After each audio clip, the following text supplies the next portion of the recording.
Usted fue uno de los protagonistas esenciales del día de ayer con el video del gobierno sobre el 24 de marzo y la memoria completa. Y de eso queríamos hablar, ¿de acuerdo? Con todo gusto. ¿Nos puede contar primero cómo se toma la decisión de que usted sea la voz de ese video tan polémico? Digo, porque creó una polémica grande. Bueno, a principios de febrero me llama Santiago Oría y me dice que tenía la intención este 24 de marzo dar voz a alguien de alguna generación que no hubiese vivido los años 70, pero que los hubiese estudiado.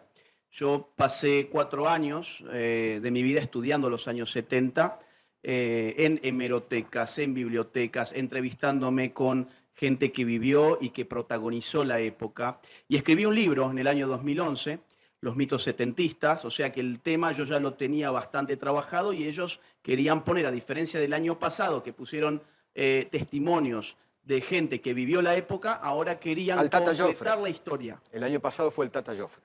Por ejemplo, el Tata Joffre y también algunas víctimas, sí, y también exguerrilleros y demás. Este año la idea era completar la historia para las generaciones que no vivimos la época y que fuimos bombardeadas por el kirchnerismo, que se montó sobre un relato mentiroso sobre los años 70, un relato totalmente distorsionado que nos llegó a nosotros, a los que no vivimos los años 70. Entonces el espíritu del video fue ese.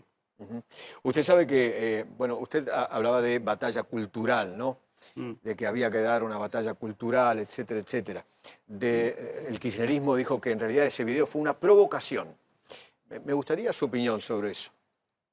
Bueno, es una provocación para el kirchnerismo porque el kirchnerismo depende de la distorsión del pasado y este video lo que viene a hacer es dar datos que la mayoría de la gente no conocía. Por ejemplo, que hubo organizaciones terroristas y guerrilleras, que esas organizaciones entre 1969 y 1979 cometieron 21.644 atentados según el fallo del juicio a las juntas militares, es decir, no estoy citando nada que no sea oficial, que no remita a la justicia. Además que la mayoría de esos atentados terroristas se cometieron entre mayo de 1973 y el 24 de marzo de 1976, o sea, en periodos democráticos, con lo cual la intención de las organizaciones guerrilleras y terroristas no era luchar contra una dictadura para devolverle a la Argentina la democracia, sino al contrario. Era voltear la democracia para instalar su propia dictadura de inspiración castrista, porque la mayor parte de estas organizaciones se entrenaron, se financiaron y se enviaron desde la Cuba de Fidel Castro. Esto es recontra sabido para aquellos que estudian en profundidad el tema, pero para la mayoría de las personas no, por eso queríamos ponerlo en un video. Eso años 73, perdón, eso años 73, 74, 75. Exacto. Gobierno democrático de Isabel Martínez de Perón, de Cámpora, Perón, Isabelita. Exactamente.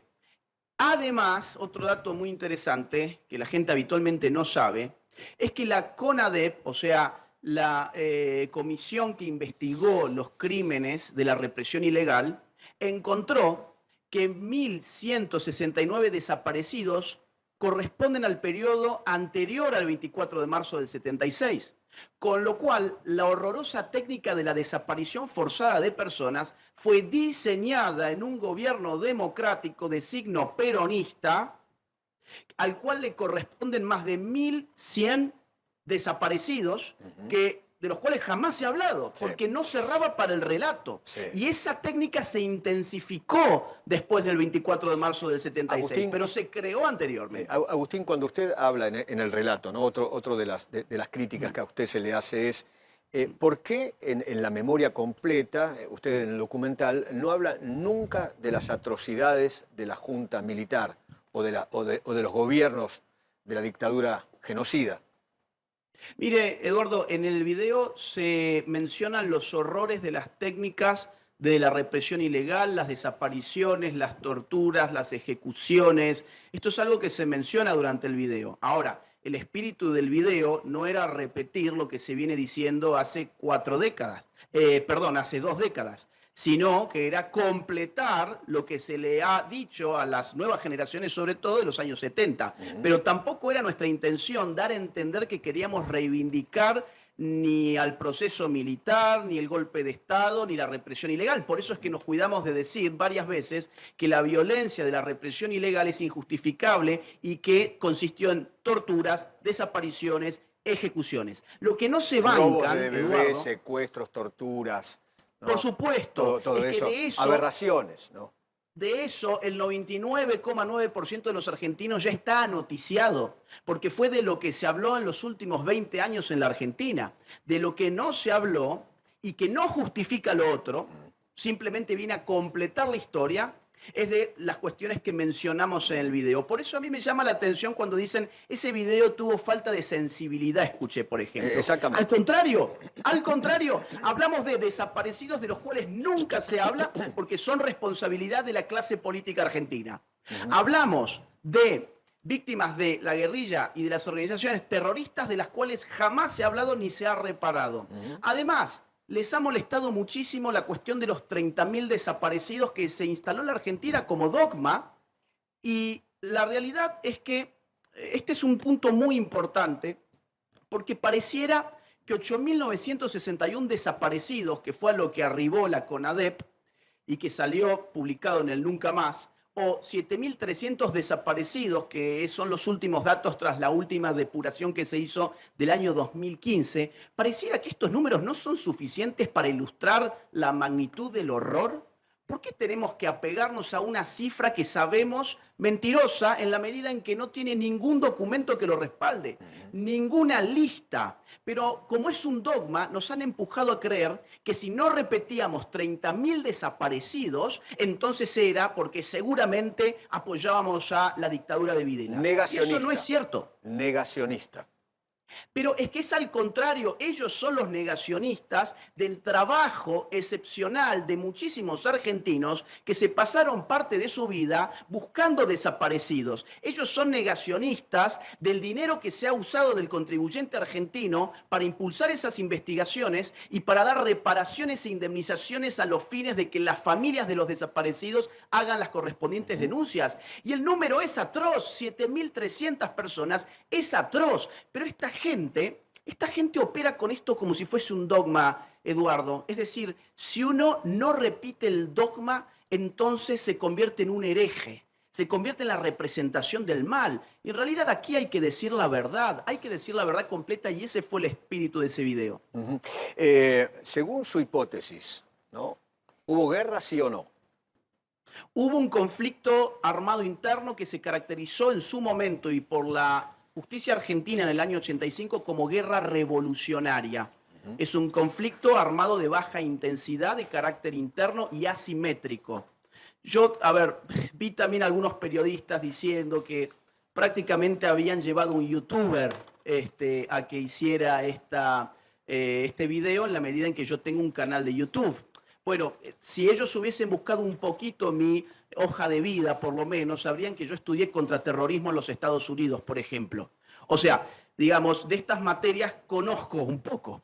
Tuve una beca de Washington para estudiar en el año 2010 en la Universidad Nacional de Defensa de los Estados Unidos contraterrorismo, y esto técnicamente se caracteriza como un conflicto armado de baja intensidad de carácter asimétrico, que en su momento se denominó guerra revolucionaria. ¿Era una guerra de guerrillas?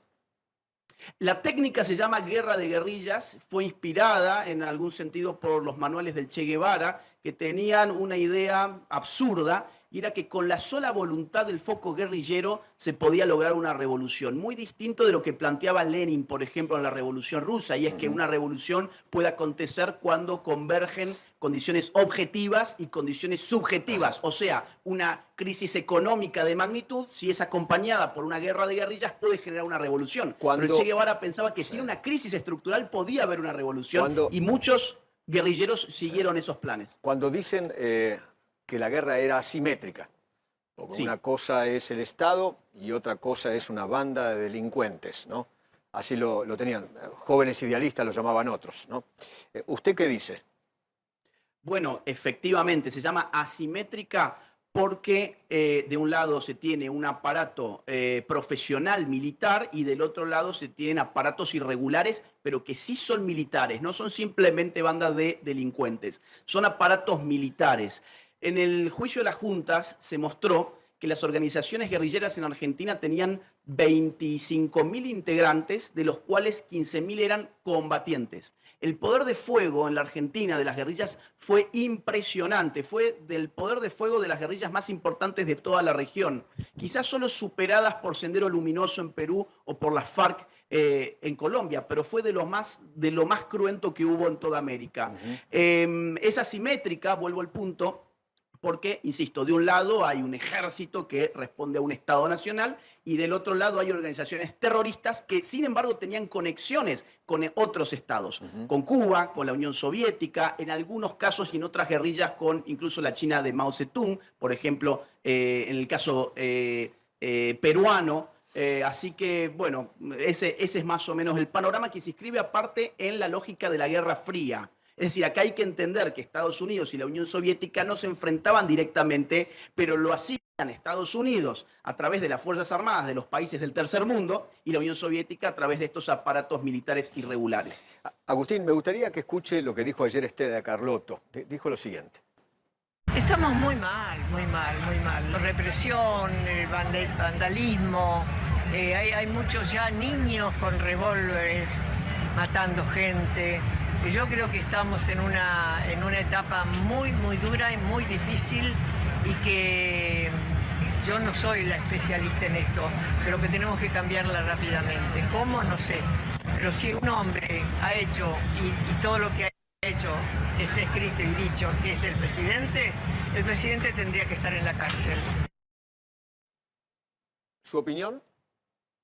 Que Estela de Carlotto es una activista por la violación de los derechos humanos. Estela de Carlotto está a favor de los violadores de los derechos humanos en el año 2025, no en la década del 70. Ella defiende al chavismo, ella defiende a Nicolás Maduro, ella se puso siempre del lado de Fidel Castro, de Raúl Castro. Estamos hablando de dictaduras sanguinarias que asesinaron, desaparecieron, torturaron, exiliaron a miles de personas y que han tenido el apoyo de esta señora que en Argentina nos vende defensa de los derechos humanos. ¿Vos sabías, por ejemplo, que Estela de Carlotto jamás se reunió con las damas de blanco en Cuba, que vienen a representar lo que las madres de Plaza de Mayo hicieron en su momento en la dictadura argentina? Tanto las madres como las abuelas, cuando iban a Cuba, eran recibidas por Fidel Castro con todos los lujos y todos los honores. Y cuando las damas de blanco que peleaban por sus hijos, por sus esposos, les pedían una reunión, sencillamente no se las daban.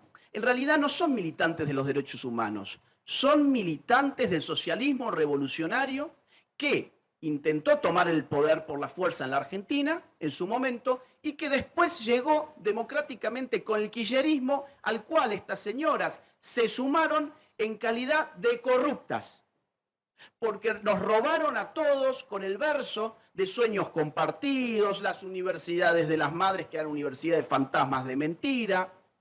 Todo el despilfarro de los derechos humanos estuvo llevado adelante con la complicidad de este tipo de activistas en pro de la violación de los derechos humanos, cuando quien viola los derechos humanos es un dictador de izquierdas. Así que yo no me creo nada de lo que esta señora pueda decir. Ok, cuando dicen Milei basura, vos sos la dictadura.